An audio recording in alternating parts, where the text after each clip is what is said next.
Hello, this is Dr. Samragni Satheesh Pawar, Junior Resident in Department of Radiodiagnosis at Kasturba Medical College, Manipal. I will be presenting a case report titled Unicentric Castleman Disease, the Neoplastic Mimicker. Castleman disease is a rare benign non-clonal lymphoproliferative disorder characterized by abnormal lymph node hyperplasia and is broadly classified into unicentric Castleman disease UCD involving a single lymph node station and multicentric Castleman disease MCD which presents with generalized lymphadenopathy. UCD is a more localized form most common in the mediastinum and is frequently associated with hyaline vascular subtype. MCD presents with systemic symptoms, laboratory abnormalities, and is commonly associated with the plasma cell subtype. My case is of a 40-year-old female who was being evaluated for heavy menstrual bleeding since 5 years and was incidentally detected with a well-defined hypoechoic right renal hilar lesion on ultrasound of abdomen. The patient was nil premorbid with no history of hematuria, flank pain, lower urinary tract symptoms, urolithiasis, or abdominal surgery. The patient had no history of fever, abdominal pain, weight loss, or night sweats. Clinical examination was unremarkable with no palpable abdominal mass, peripheral lymphadenopathy, and routine laboratory investigations were within normal limits with no major hematologic or biochemical abnormality. The patient underwent CCT abdomen for further evaluation, whose plain film showed a well defined, solid, isodense lesion at the right renal hilum, which did not show any intratumoral fat, calcifications, or hemorrhage. On post contrast imaging, the lesion was noted to be arterially hyperenhancing, and there were few suspicious areas of renal parenchymal continuity. On delayed phases, there were no intraluminal filling defects in the right renal collecting system or in the urinary tract. Based on this, the possibilities of neoplastic etiology were considered, whether it was a right renal hilar mass or a retroperitoneal mass. The patient was taken up for laparoscopic excision of the right parahilar mass and intraoperatively a 3 into 3 centimeter hilar mass was noted between two renal veins and a single renal artery.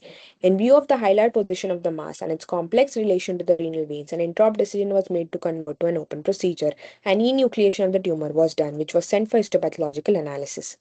Grossly, the lesion was noted to be nodular, grey white to yellow with fibrofatty tissue, was capsulated, and there were no areas of hemorrhage or necrosis. On microscopy, lymph node parenchyma with partial effacement of nodal architecture was noted. Widespread atretic germinal centers, many traversed by sclerotic penetrating vessel and hyalinization with thinning of mantle zone and extensive vascular proliferation in the interfollicular region with perivascular hyalinization and plasmacytoid cells was noted. There was no atypia or renal parenchyma in the lesion. On immunohistochemistry, the lesion was found to be positive for CD3, CD20, CD23, and CD34, whereas TDT, which is a marker for lymphoma, was negative. Hence, the diagnosis of Castleman disease of the hyaline vascular type was made. Castleman disease has a broad imaging spectrum and its appearance varies with clinical subtype, extent of disease, and histopathological variants. From a radiological standpoint, unicentric Castleman disease most often appears as solitary, well circumscribed soft tissue mass, most commonly seen in chest, neck, and abdomen, while multicentric disease more commonly presents with multifocal lymphadenopathy and other systemic manifestations. The hyaline vascular variant, which predominates in UCD, is typically hypervascular because of its prominent capillary proliferation and abnormal follicular dendritic structure. UCD on ultrasound appears as a well-defined hypoechoic or mildly heterogeneous soft tissue mass, one-third of which shows central radiating or star-shaped calcifications.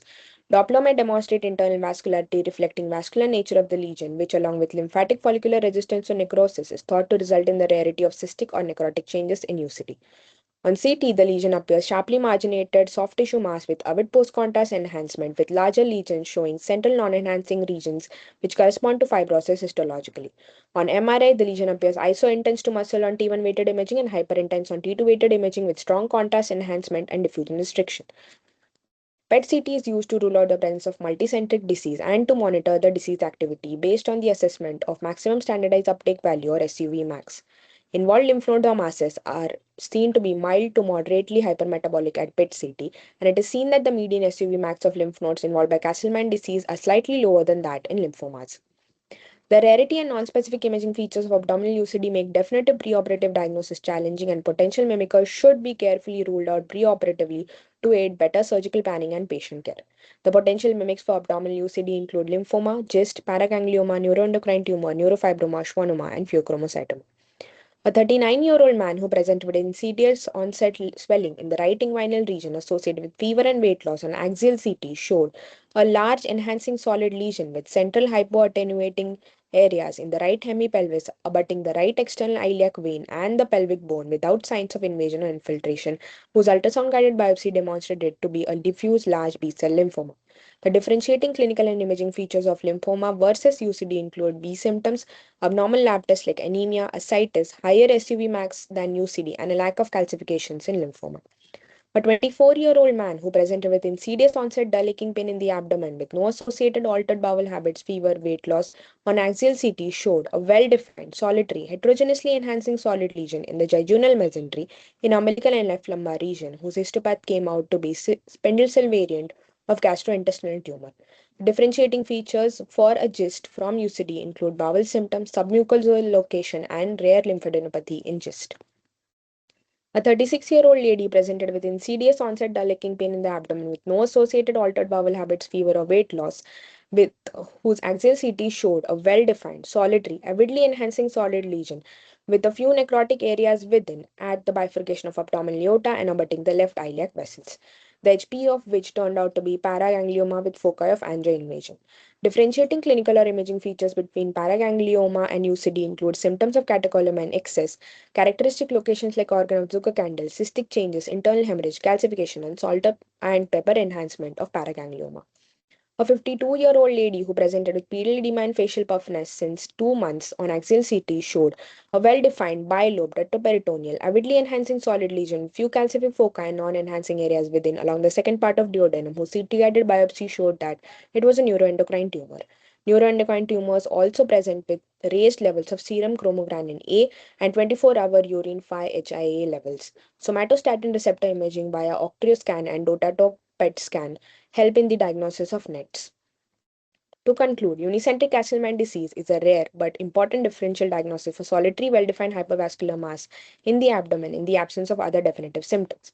On imaging, the lesion may appear hypoechoic on ultrasonography and homogeneously enhancing on contrast and CT, often closely related to adjacent vessels without definitive invasion.